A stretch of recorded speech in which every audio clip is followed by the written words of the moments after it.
दुनियेतले बाकीचे लोक सकाळी उठल्यावर पहिले चहा नाश्ता करते आणि आमच्या रूमवर सकाळी उठल्या उठल्या पहिले लिपापोती होते. पण त्यांना तर काही फरक पडत नाही. शेवटी मला यायच्यासाठी फिल्टर लावाच लागलं, तेव्हा ह्या कुठं गोऱ्या दिसल्या.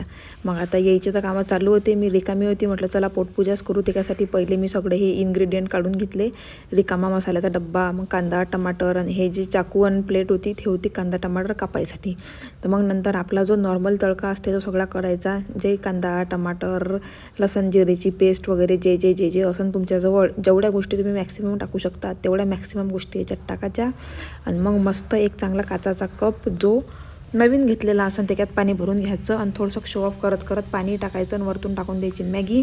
जे 2 मिनटाचं म्हणजे गॅरंटी तर देते पण बनत नाही. तर हे शेवटी फायनली लय मेहनत करून अर्ध्या तासात मॅगी बनली होती. आणि मग नंतर खाऊन पिऊन काय आता मेकअप करून तर हे थकलेच होते, तर मग आले सगळेजण खायले, तर मग खाऊन पिऊन आम्ही ऐश केली. तुम्ही करा, बाय, भेटू उद्या.